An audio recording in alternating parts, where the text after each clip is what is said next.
One of the reasons I'm violating my national security oath is that I believe that the American people are losing their Constitution because of the secrecy and the cover-up. We've got people in positions of power that are making national policy that were never elected for this. They're not accountable or not responsible to either the executive or the legislative branch, and that's got to stop. In 1963, I was fortunate enough to be assigned to a place called Supreme Headquarters Allied Powers Europe, at that time located in Paris, France, an acronym of SHAPE. When I went to SHAPE in 63, I went with a cosmic top secret clearance. Cosmic top secret at the time was the highest level of clearance access in the NATO forces in SHAPE at all, and I understand it still is. It's the highest possible in NATO.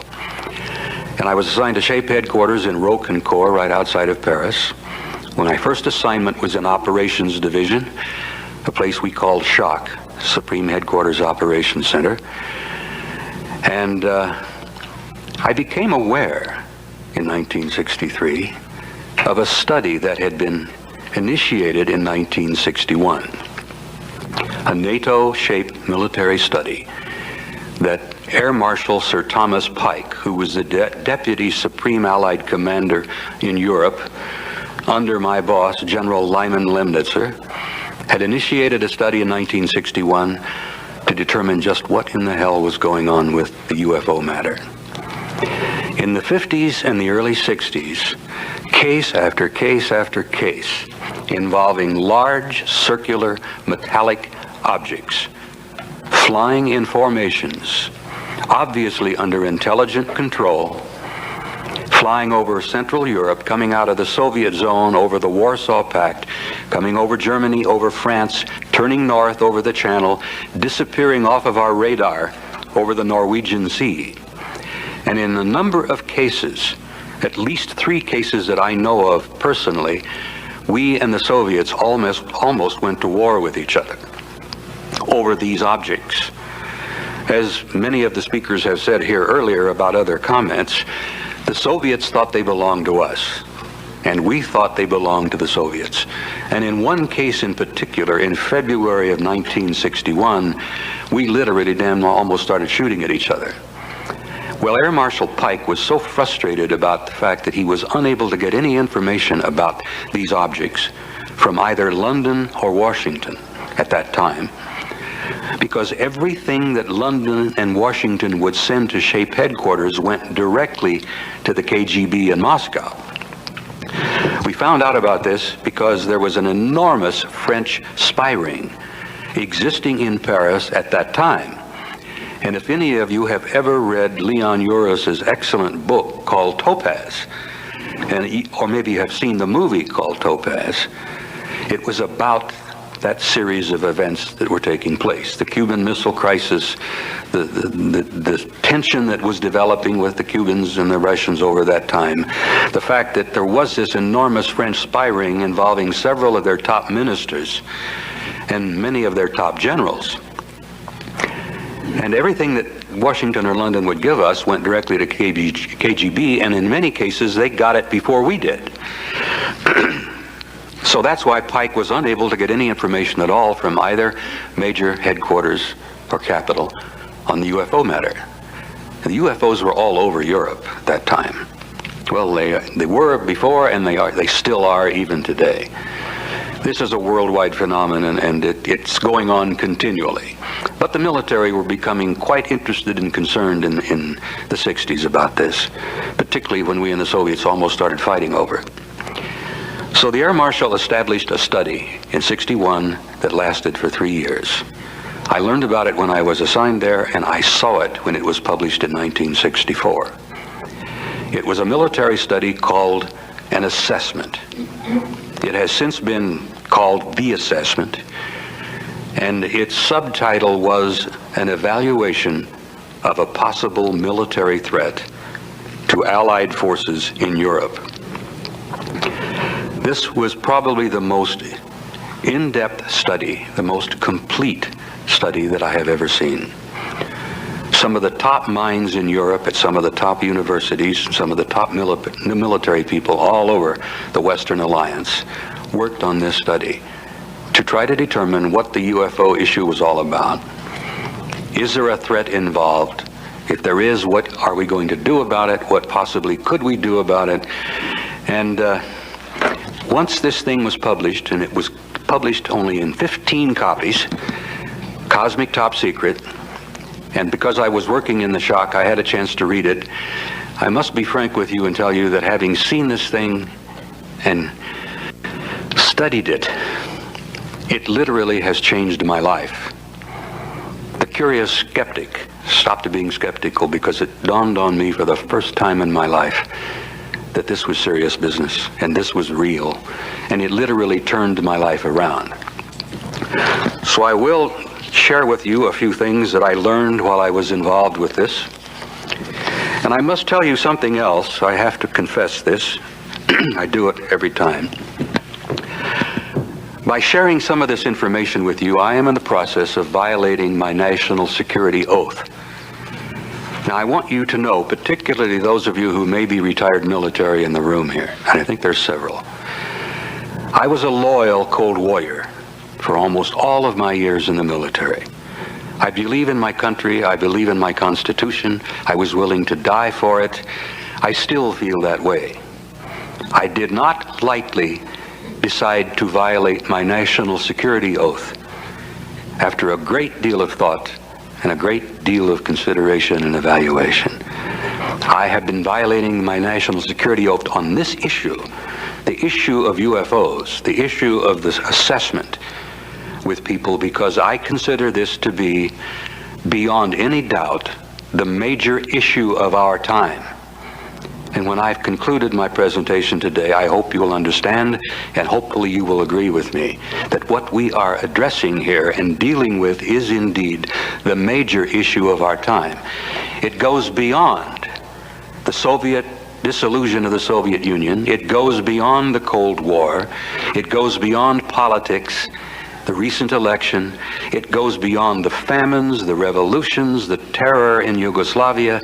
It goes beyond any major human problem that we are currently dealing with on this planet, because this problem has been with us for thousands of years and is indeed the major issue of our time. And I hope you will agree with me when I'm finished as to why.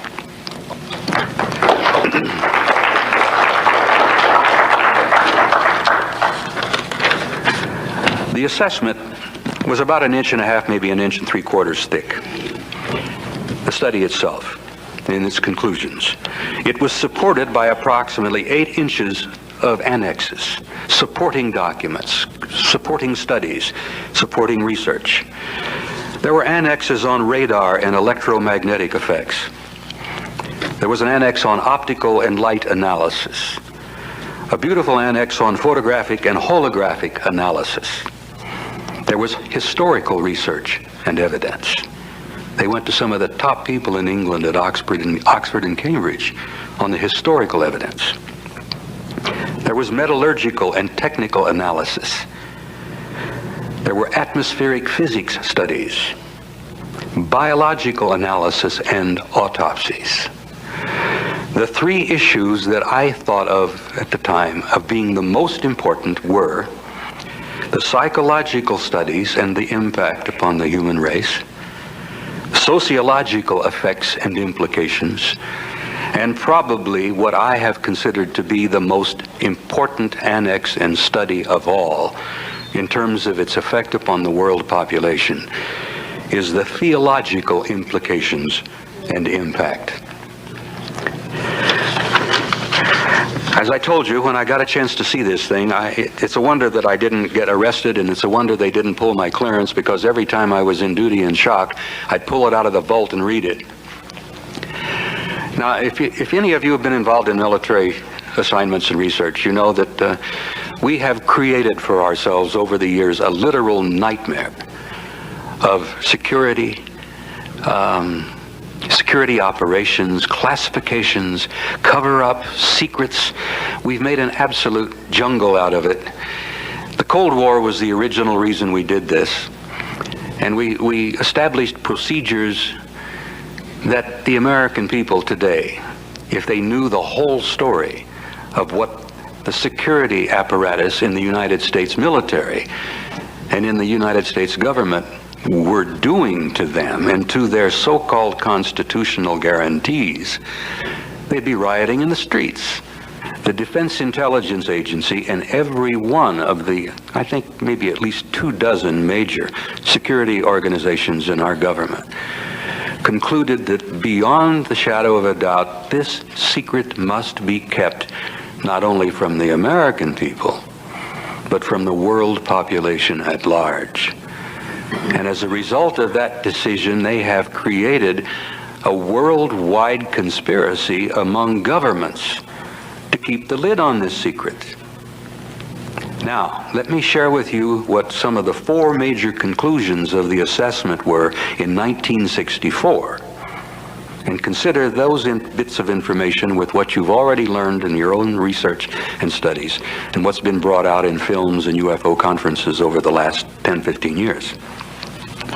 In 1964, they had determined, at least this is in the NATO study, and I know for a fact that this is the conclusions that had been reached by our own military as early as 1949. Number 1, the planet Earth is and has been the subject of an extensive, massive, a very thorough and detailed study by several extraterrestrial civilizations. Now that's an attention getter in itself. Number 2, these civilizations have demonstrated an extremely advanced technology, possibly hundreds or even thousands of years beyond our own. It gets better. There seems to be a process or a plan of some kind unfolding. The studies indicated and demonstrated that a development of some kind of program was underway. Evidence collected indicated that the program has been going on for a very long time, possibly hundreds or even thousands of years, and some of my associates, research fellows, and I have concluded it's probably been going on longer than that. The study concluded that there did not appear to be a major military threat involved in 1964. That if they, whoever they are, were malevolent or hostile, there was absolutely nothing we could do, because the level of technology that had been demonstrated was so far beyond anything we had in 1964 that we felt that if they were hostile or malevolent, the game was up. It was all over with. Now, I think you can understand what kind of an impact this kind of information had on me as a young professional career soldier. It did indeed change my life. It changed my life so much that from that point on, I became an avid UFO researcher. I read everything I could get. I stuck my nose into every classified document I could find, and having had a cosmic top secret clearance, which in the military is no small thing, I point to that with pride. You have to walk the thin line to get a cosmic top secret clearance. But I stuck my nose into everything I could find for the next 30 years. And I retired in the military in 1976. And as you probably well know, at that point I lost many of my access. I lost my clearance. I lost my connections. I lost access to a lot of my friends. But I have established over the years, like many professionals, what we call the old boy network. I still have a lot of old cronies and friends who still serve in positions of importance and sensitivity in the government. I have friends that are working at Langley. I have friends that are lurking. That's a good slip there, yeah. They are lurking and working at Fort Meade, where the super secret ASA, National Security Agency, as we say jokingly, no such agency, that's what the NSA stands for. And I still keep in touch with many of these people, and I still learn information from time to time. And this last year, Cecilia and I went to visit Michael in Dusseldorf, Michael Hesseman, and we took a few days off and drove over to Belgium, and then we went down to SHAPE headquarters, to the new SHAPE headquarters, which I helped establish in 1967. So I keep my fingers in, I try to keep my connections open, and I try to keep learning. But I've devoted 30 years of my life to putting together what I call a synthesis. This synthesis is the major piece of the book that I am in the process of writing, which I've been writing for 10 years now. I've been telling myself I either have to put up or shut up. It's time to write it, publish it, or stop talking about it. I have made a synthesis over the years, and you all know, I'm sure, what that word means. It means bringing together an extreme variety of assorted pieces and bits of information from all kinds of sources. And it was what I was trained to do in the military, to sift, to evaluate, to consider, to review, and try to come up with a conclusion of what's going on. My 30-year synthesis, which I hope to publish later this summer, this coming year, I have reached conclusions that many of my friends consider earth-shaking. Many of my deeply religious fundamentalist friends say I am doing the work of the devil. But I want you to share with me what I have concluded, not only from the study in 1964, the assessment, but what I have learned or what I have concluded to be happening in the 30 years since. Now, I want you to bear in mind that I am not proselytizing here. I'm not on a crusade, and I'm not trying to change your lives. I'm simply trying to stimulate your curiosity and intelligence enough to do your own research. I have always considered to be curiosity as one of the primary requirements for intelligence. The higher level of intelligence, the more curious you are. It was one of the reasons why I became so depressed over the years when the average American out there didn't seem to really be interested that much in what we were talking about. And I got a little depressed about it. But I've gone beyond that now. Anyhow, I must tell you that I have reached some conclusions that I must tell you I share with people that I respect. Many of you are aware, I'm sure, of the monumental work that Zecharia Sitchin has done. The incredible books that he's written called The Earth Chronicles, The 12th Planet, The Stairway to Heaven, and 3 or 4 others. I have concluded in my 30 years of research that the human race is indeed a hybrid race. The evidence is literally overwhelming. And if you dig into it and you study it and you evaluate it seriously, you reach the same conclusions. Every major religious philosophy in our history, on every part of this planet, whether it's in Europe, whether it's Christianity, whether it's Buddhism, whether it's Hinduism, every major human religious endeavor has told the basic same story. The human race is a hybrid race. We have been created here.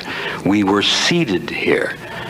And we have been genetically manipulated here from the very beginning of our recorded history. And that genetic manipulation has never ceased. It is still going on, as Cecilia likes to say, even as we speak. So, I reached that conclusion, and I will not argue with anybody about it. I simply say to you, look at the evidence.